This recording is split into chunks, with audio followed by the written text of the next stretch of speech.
अस्सलाम वालेकुम स्टूडेंट्स। कैसे हैं आप? उम्मीद करता हूँ कि सब खैर खैरियत से होंगे। आज का टॉपिक होगा हमारा लॉज ऑफ लॉगरिथम्स। बच्चों, आपको पता होगा कि चैप्टर नंबर जो 3 है उसका नेम ही क्या है? लॉगरिथम्स। अब शुरू में मैंने आपसे कहा था कि लॉगरिथम्स का अगर हम बेनिफिट देखें, कि अगर हमें कहा जाए कि हम लॉगरिथम्स क्यों पढ़ते हैं, तो हम उसका आंसर बता रहे थे या बताया था हम लोगों ने कि लॉगरिथम्स जो होते हैं वो हमें जो कॉम्प्लिकेटेड सिचुएशंस होती हैं, कॉम्प्लिकेटेड हमारे पास सम्स आते हैं, क्वेश्चंस आते हैं, उनको हम इजीली सॉल्व कर सकते हैं by using a laws of logarithm या using the concept of logarithm. अब लॉगरिथम्स के ज़रिए क्वेश्चंस को कैसे सॉल्व करना है उसके लिए हमारे पास कुछ लॉज हैं जो टोटल 4 हैं, लेकिन आज के टॉपिक में, आज के लेक्चर में मैं आपको फर्स्ट 3 करवाऊंगा, क्योंकि जो आज हमने कवर अप करने क्वेश्चंस उनमें पहले 3 लॉज का ही यूज़ है। तो फोर्थ वाला लॉ जो होगा वो हम नेक्स्ट टॉपिक में, नेक्स्ट लेक्चर में इंशाल्लाह कवर करेंगे। तो क्या है ये लॉज? सबसे पहले तो आपको पता होना चाहिए कि सम क्या होता है, प्रोडक्ट क्या होता है, कोशेंट क्या होता है। इस तरह की चीज़ें भी आपको पता होना चाहिए। सम आपको आप बोलते हैं प्लस करने को, डिफरेंस बोलते हैं माइनस करने को, प्रोडक्ट का मतलब होता है मल्टीप्लाई करना, और कोशेंट का मतलब होता है दो चीज़ों को ओवर की फॉर्म में लिख देना, अपॉन की फॉर्म में लिख देना। उर्दू में आप बोलते हैं बटे की शक्ल में लिख देना, उसे क्या बोलते हैं? कोशेंट। पावर्स के बारे में आप अच्छी तरह जानते हैं, ठीक। तो यहाँ पे हमारे पास जो 3 लॉज शेयर किए गए हैं वो ये हैं। फर्स्ट लॉ ये है कि अगर दो नंबर्स आपस में मल्टीप्लाई हो रहे हैं, लेट्स सपोज m और n, यहाँ पे दो नंबर हैं और हम उनका लॉग ले रहे हैं, किस बेस के साथ? a बेस के साथ। तो वो इक्वल टू होगा log of first number two the base a plus log of second number. यानी कि जिन दो नंबर्स का हम प्रोडक्ट ले रहे थे और बाद में उनका लॉग ले रहे थे, तो वो इक्वल टू कर दिया जाएगा log ऑफ m यानी कि first number plus log of n with base a से यानी कि सेकंड नंबर। ये कैसे सम के इक्वल हो जाता है? ये वाला प्रोडक्ट लॉगरिथम्स के सम के इक्वल कैसे हो जाता है, ये हम बाद में इसको वेरीफाई भी करेंगे, प्रूफ्स भी इनके करेंगे बाकायदा। लेकिन फ़िलहाल आपने ये लॉ याद रखना है कि अगर दो अमाउंट्स या दो से ज़्यादा भी हो सकती हैं, 3 अमाउंट्स या दो, मिनिमम 2 होनी चाहिए, तो वो आपस में अगर मल्टीप्लाई हो रही हैं और हम उनका लॉग लेते हैं तो वो आपस में क्या हो जाएंगे? ऐड हो जाएंगे। सेकेंड लॉ ये है कि अगर दो नंबर्स का कोशेंट हो, कोशेंट मीन्स मैंने अभी बताया कि ओवर की फॉर्म हो, डिवाइड हो रहे हो, तो आपने उनका लॉग लेते हुए उनको आपस में सब्ट्रैक्ट कर देना। और याद रखिएगा कि जो कोशेंट के ऊपर है नुमरेटर में, पहले वो आएगा और माइनस लिखेंगे जो डिनोमिनेटर में होगा उसका लॉग, ठीक। इसके बाद हमारे पास थर्ड पार्ट, थर्ड लॉ जो है कि अगर हमारे पास एक नंबर हो m और उसकी एक पावर आ रही हो, उसका एक एक्सपोनेंट आ रहा हो और हम उसका लॉग लेते हैं, तो वो जो एक्सपोनेंट होगा वो इस लॉग के शुरू में जाके क्या हो जाएगा? मल्टीप्लाई हो जाएगा। बच्चों, ये आपने याद रखने। अच्छा, ये जो लॉज हैं ये आपने इस तरह भी याद रखना है कि प्रोडक्ट हो तो हम ऐड कर देते हैं। अब इसी बात को अगर मैं रिवर्स करके देखूं कि दो नंबर्स के लॉग ऐड हो रहे हैं, तो आप क्या करेंगे? तो आप लोगों ने एक लॉग लिख के उन दोनों नंबर्स को जिसके हम लॉग ले रहे हैं, m और n ले रहे हैं ना, m और n का लॉग ले रहे हैं, तो m और n को आपस में क्या कर देंगे? मल्टीप्लाई। सेम ऐसे यहाँ पे भी देखें कि अगर मैंने कहा था कि दो नंबर डिवाइड में हों, ओवर में हों, तो हम उनके लॉग लेते हुए, लॉग लेने के बाद हम क्या करेंगे? उन दोनों नंबर्स के अलग अलग लॉग लेके उनको सब्ट्रैक्ट कर देंगे, उनको डिफरेंस की फॉर्म में लिख देंगे। अब यही चीज़ अगर आप रिवर्स रीड करते हैं कि दो नंबर माइनस हो रहे हैं, दो नंबर्स के लॉग माइनस हो रहे हैं, तो आप क्या करेंगे? उनको सिंगल लॉगरिथम में कन्वर्ट करने के लिए कैसे लिखेंगे? एक लॉग लिख के जो फर्स्ट नंबर है वो ऊपर आ जाएगा और जो सेकंड नंबर है वो इस फ्रैक्शन में, इस क्वोशिएंट में कहाँ आ जाएगा? नीचे आ जाएगा। इसी तरह ये रीड करिए कि एक नंबर की पावर थी, हमने उसका लॉग लिया, तो वो पावर कहाँ चली गई? लॉग से पहले आ गई। अब सेम इसी बात को अगर रिवर्स करते हैं कि कोई नंबर अगर लॉग के शुरू में होगा तो वो उस लॉग की क्या बन जाया करेगा? पावर बन जाया करेगा। तो लॉगरिथम्स की अंडरस्टैंडिंग बहुत ज़रूरी है। अगर आपने 3.3 को अच्छे से अंडरस्टैंड करना है तो आपको लॉगरिथम्स की समझ होनी चाहिए अच्छी तरह। हमने इनको पहले समझना है, उसके बाद आप 3.3 कीजिएगा। और 3.3 और 3.4 दोनों एक दूसरे के साथ कनेक्टेड एक्सरसाइजेज हैं। जिस बच्चे को 3.3 नहीं आती होगी उसको 3.4 भी नहीं आती होगी। और 3.4 आपके इस चैप्टर की सबसे ज़्यादा इम्पोर्टेंट एक्सरसाइज है। ठीक है बच्चों, तो अभी हम स्टार्ट करते हैं 3.3 एक्सरसाइज। उसके फर्स्ट 3 क्वेश्चंस हम करेंगे यूजिंग दीज 3 लॉज। जो है हमने क्या करना है, उन क्वेश्चंस को सॉल्व करना है। जी, एक्सरसाइज की तरफ आ जाइए। 3.3 क्वेश्चन नंबर 1, इसमें टोटल 6 पार्ट्स हैं और 6 के 6 पार्ट्स में एक ही बात उसने पूछी आपसे कि इन सब क्वेश्चंस को राइट करें, यानी कि लिखें, एक्सप्रेस करें into the form of sum and difference. यानी कि यहाँ देखिए जितने भी क्वेश्चन हैं या तो वो प्रोडक्ट की फॉर्म में या फिर क्वेश्चन की फॉर्म में या कुछ उनकी पावर्स आ रही हैं। तो सम का मैंने आपको मीनिंग बता दिया कि प्लस की फॉर्म में लेके आना है और डिफरेंस मीन्स कि माइनस की फॉर्म में लेके आना है। तो इसके कुछ पार्ट्स जो हैं वो मैंने करवाए। यहाँ पे जो कॉम्प्लिकेटेड पार्ट्स मुझे लग रहा था वो मैंने करवा दिए आपको, और जो बाकी सिंपल और इजी वाले पार्ट्स हैं वो आपने खुद करने हैं as a homework. Part number 4 देखिए, लॉगरिथम है 7/15 का क्यूब रूट। इसका लॉगरिथम हम ले रहे हैं, तो हम इसका सोल्यूशन देखते हैं। पहले तो सबसे पहले इसको 7/15 का जो क्यूब रूट आ रहा है इसको एक्सपोनेंशियल फॉर्म में लिखिए। जी, आपको पता है कि एक्सपोनेंशियल फॉर्म में कैसे लिखते हैं, जितना उसका इंडेक्स होता है 1/that में वो इंडेक्स लिख दिया जाता है। यानी कि 3 है यहाँ पे इंडेक्स, तो आप 1/3 पावर लिख देंगे। अभी आपने एक लॉ पढ़ा कि जब हम किसी नंबर का, ये पूरी जो ब्रैकेट के अंदर एक अमाउंट है, इसको ए की फ़िलहाल कंसीडर कर लें कि एक अमाउंट है और उसकी कोई पावर आ रही। तो मैंने आपसे ये कहा कि अगर हम लॉगरिथम लेते हैं तो उस नंबर की अगर हम पावर कंसीडर करें, कोई पावर आ रही, तो वो पावर कहाँ आ जाती है, उस लॉग के शुरू में। तो ये 1/3 लॉग से स्टार्ट में आ जाएगा। ये देखिए 1/3 शुरू में आ गया और बाकी लॉग 7/15 वैसे आ गया। अब ये 7/15 ये आपस में क्या हो रहे हैं, दोनों डिवाइड हो रहे हैं। तो आपको सेकंड लॉ में मैंने क्या बताया कि जब दो नंबर डिवाइड की फॉर्म में होंगे, क्वोशंट की फॉर्म में होंगे, तो आपने उन्हें क्या कर देना है, माइनस कर देना। यानी कि उनके अलग अलग लॉग लेके उन्हें माइनस कर देना। ये देखिए 1/3 वैसे आ जाएगा, log 7 माइनस log 15 लिख देंगे। log 7 पहले लिखेंगे क्योंकि log 7 जो है वो नोमिनेटर में आ रहा है, और जो डिनोमिनेटर का log होगा उसका आप क्या लिखेंगे, माइनस में लिखेंगे। तो फर्दर इसको सॉल्व करने के लिए क्या कीजिएगा कि 1/3 को दोनों के साथ लिख दीजिएगा। 1/3 log 7 के साथ भी लिखा जाएगा और 1/3 log 15 के साथ भी लिखा जाएगा।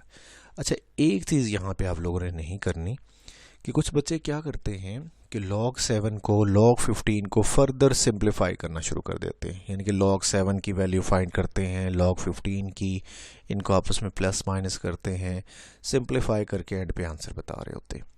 तो बच्चों याद रखिए कि इन क्वेश्चंस के अंदर आपने सिंप्लीफाई नहीं करना, सिर्फ क्या करना है कि प्लस की फॉर्म में या माइनस की फॉर्म में कन्वर्ट करके क्वेश्चन को वहीं पे स्टॉप कर देना, फर्दर सॉल्व नहीं करना। क्योंकि उसने कहा है कि इन क्वेश्चंस को राइट करना है इनटू सम और डिफरेंस, यानी कि सम या डिफरेंस की फॉर्म में आपने एक्सप्रेस करके उसके बाद सिंप्लीफाई नहीं करना, छोड़ देना है। यहीं तक आपका आंसर होगा। तो ये आपका फाइनल आंसर आ गया।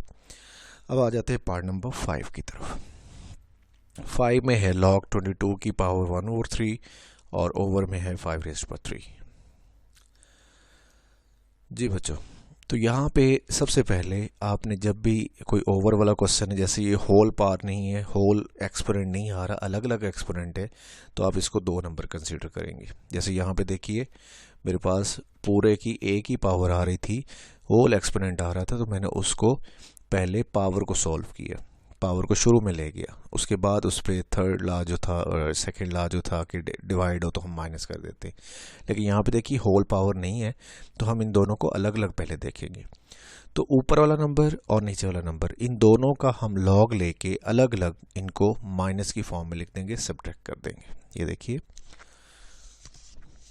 log 22 रेज़्ड टू पावर 1/3 हो जाएगा, माइनस ये नीचे वाले का लॉग जो होगा ये लिख देंगे हम, minus log 5 raised to power 3।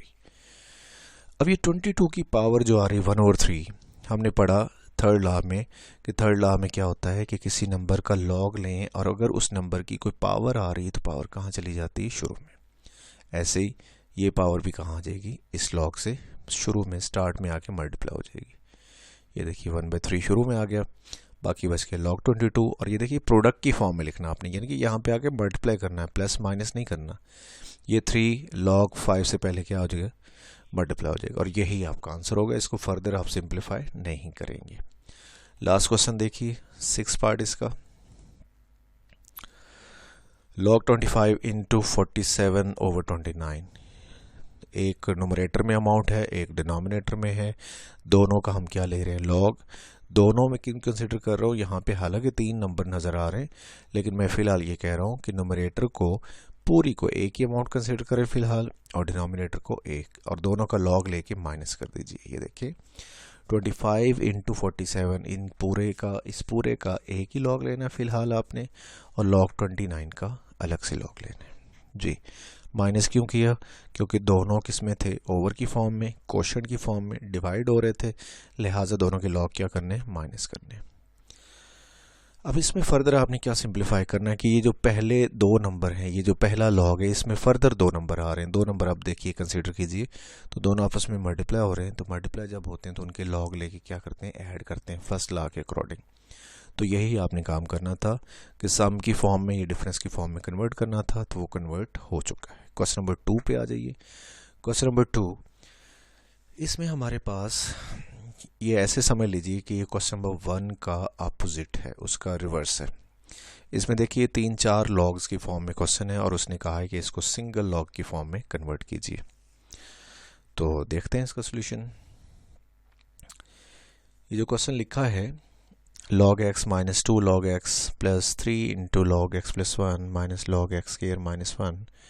सबसे पहले आप ये करेंगे कि अगर कोई log से पहले नंबर आ रहा है तो उस नंबर को log का जो जिसका हम log ले रहे होंगे उसकी पावर बना देंगे। ये log से पहले 2 आ रहा है तो ये x का स्केयर बन जाएगा, x की पावर बन जाएगी। ये log से पहले 3 आ रहा है तो ये x plus 1 का क्यूब बन जाएगा। ये देखिए log x वैसे आ जाएगा, ये वाला 2 x का स्केयर बन जाएगा, और ये वाला 3 x plus 1 का क्यूब बन जाएगा। क्योंकि मैंने ये कहा था कि पावर हो तो शुरू में आ जाती है, log से पहले आ जाती है, और अगर log से पहले कोई नंबर आ रहा है तो वो उस नंबर की क्या बन जाएगी, एक्सपोनेंट बन जाएगी जिसका हम log ले रहे हैं। जैसे ये देखिए हम x का log ले रहे हैं तो ये 2 इस x का क्या बन गया, स्केयर। हम x plus 1 का log ले रहे हैं तो ये जो शुरू में 3 आ रहा है ये इसका क्या बन गया, क्यूब। अब फर्दर सिंप्लीफाई करते हैं तो इनको आपने क्या करना है, 2 हिस्सों में स्प्लिट कर लेना है। ये जो पहले 2 हैं ये माइनस हो रहे हैं, अगर इनको हम देखते हैं इन दोनों को तो ये माइनस हो रहे हैं, और ये जो अगले 2 लॉग हैं ये भी माइनस हो रहे हैं। तो आपको पता है कि जब डिवाइड होता है तो हम उनको माइनस की फॉर्म में लिखते थे। 2 नंबर्स का लॉग ले रहे हैं, उनको हम क्या करते हैं, लॉग लेके माइनस कर देते हैं। अब 2 नंबर्स का अगर लॉग आ रहा है और वो दोनों माइनस हो रहे हैं तो हम उनको एक लॉग लिख के आपस में दोनों नंबर्स को क्या कर देंगे, डिवाइड। तो जैसे यहाँ पे दोनों हैं x और log x स्क्वायर, ये दोनों माइनस की फॉर्म में, तो आपने एक लॉग में लिख के जो x माइनस जो पहले जो लॉग होगा उसको ऊपर लिख देंगे, और जो माइनस के बाद वाला नंबर होगा उसको हम कहाँ लिख देंगे, ओवर के नीचे, प्लस ये वाला प्लस ये आ गया।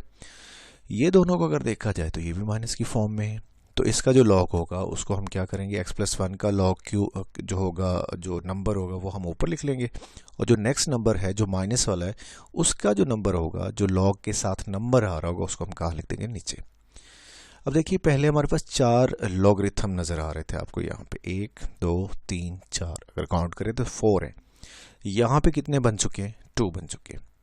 लेकिन हमारा क्वेश्चन यहाँ पे वाइंड अप नहीं हो रहा, हमें उसने कहा है कि आपने सिंगल लॉगरिथम में कन्वर्ट करना है। तो यहाँ पे तो हमने 2 लॉगरिथम में कन्वर्ट कर दिया, 4 से चलो सिंप्लीफाई हो गया हमारा क्वेश्चन, हम 2 में आ गए हैं, लेकिन हमें इसको फर्दर सिंप्लीफाई करना है और किस में लेके जाना है, सिंगल लॉग में। तो ये देखिए ये दोनों आपस में क्या हो रहे हैं, प्लस ये वाला लॉग, ये जो लॉग की अमाउंट है और जो ये लॉग की अमाउंट है ये आपस में क्या हो रही है, ऐड हो रही है। तो आप लोगों ने पढ़ा कि जब हम 2 नंबर मल्टीप्लाई हो रहे हों और उनका लॉग लें तो आपस में ऐड हो जाते हैं। अब इस बात का रिवर्स क्या बनेगा कि दो नंबर्स के जब हम लॉग लेके उनको प्लस कर रहे होते हैं तो उसको हम सिंगल लॉगरिथम में इस तरह लिखेंगे कि सिंगल लॉग में लिख के उन दोनों नंबर्स को मल्टीप्लाई कर देंगे। तो यहाँ पे देखिए ये नंबर है एक, ये पूरा x+1 का होल क्यूब ओवर x²-1 और ये इधर से x ओवर x²। तो हम क्या करेंगे, सिंगल लॉग लिख के x ओवर x² मल्टीप्लाई कर देंगे x+1 का होल क्यूब ओवर x²-1 इसके साथ। सिंगल लॉग में कन्वर्ट हो गया। तो लेकिन अब यहाँ पे क्या करिए कि जो अंदर यहाँ पे अमाउंट्स आ रही हैं, टर्म्स आ रही हैं, ये थोड़ा सा सिंप्लीफाई हो सकती। क्या करता हूँ मैं यहाँ पे कि जो नीचे वाला x² है इसको मैं लिख देता हूँ x मल्टीप्लाई बाय x। ऊपर वाला जो x+1 का क्यूब है उसको मैं x+1 का स्केयर और इनटू x+1 लिख देता हूँ। टोटल 3 फैक्टर है ना, तो 2 यहाँ पे हो गए और एक फैक्टर को सेपरेट कर दिया।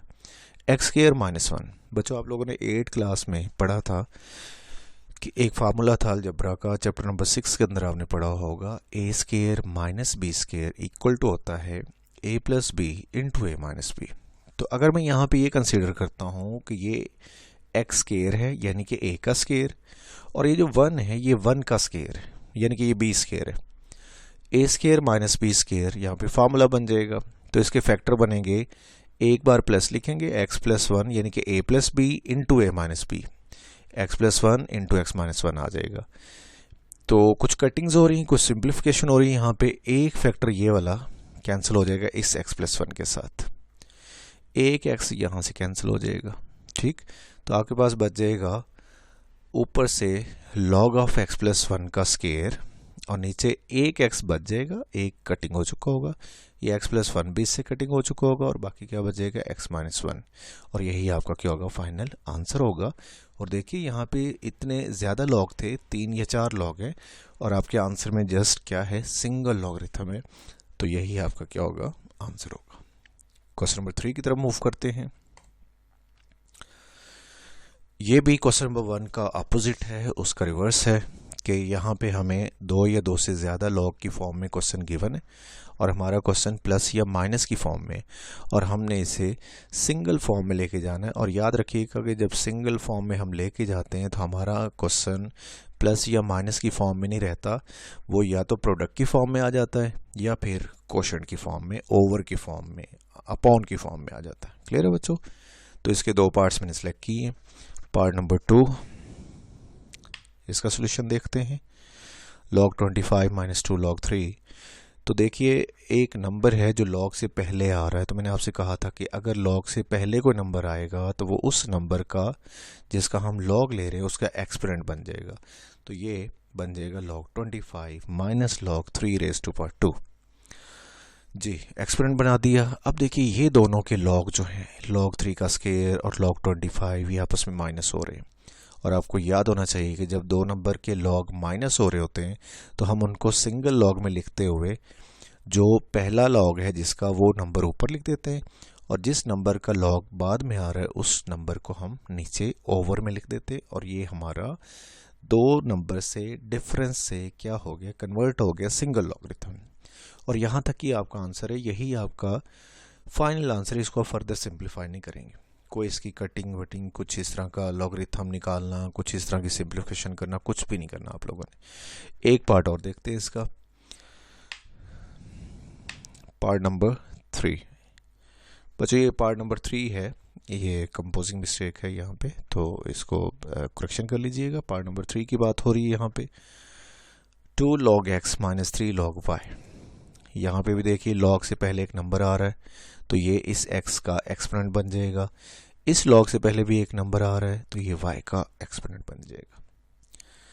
यहाँ पे 2 था शुरू में, सो x का एक्सपोनेंट क्या बनेगा, स्केयर। यहाँ पे 3 है तो y का एक्सपोनेंट क्या बनेगा, क्यूब। ये दोनों क्या हो रहे हैं, माइनस, तो हम इनको सिंगल log में लिख के x के ऊपर लिख देंगे और जो माइनस के बाद वाला है वो कौन है, y3, वो नीचे लिख देंगे और यही हमारा क्या होगा, फाइनल आंसर होगा। क्वेश्चन नंबर 3 और क्वेश्चन नंबर 1 आपके इस एक्सरसाइज की मोस्ट इंपॉर्टेंट क्वेश्चन है। किस पॉइंट ऑफ व्यू से, शॉर्ट क्वेश्चंस के पॉइंट ऑफ व्यू से, जो कि बोर्ड में रिपीटेडली आ रहे हैं। ठीक ठीक है बच्चों, तो आप इनको अच्छे से कीजिएगा।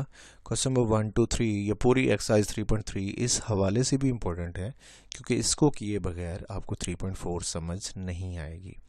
और 3.4 एक ऐसी एक्सरसाइज है जिसमें से कंफर्म 100% गारंटेड एक लॉन्ग क्वेश्चन बोर्ड एग्जाम में आता है। तो आपको ये एक्सरसाइज भी अच्छे से करनी चाहिए क्योंकि इसमें शॉर्ट आते हैं, और इसलिए भी अच्छे से करनी चाहिए क्योंकि इसके बगैर 3.4 नहीं होनी। ठीक है बच्चों, तो आई होप कि आपको ये वाला लेक्चर काफ़ी हद तक समझ आ गया होगा। अगर कोई इश्यूज़ होते हैं तो मैं पहले भी बोल चुका हूँ कि आप लोग कमेंट सेक्शन में मुझसे डिस्कस कर सकते हैं, मुझसे पूछ सकते हैं। ठीक है, तो कल इंशाल्लाह कल के लेक्चर में हम इसका जो सेकंड हाफ है, जो क्वेश्चन नंबर 4 और क्वेश्चन नंबर 5 होगा, वो कंप्लीट करेंगे। तो तब तक के लिए अल्लाह हाफिज़, अपना ख्याल रखिएगा।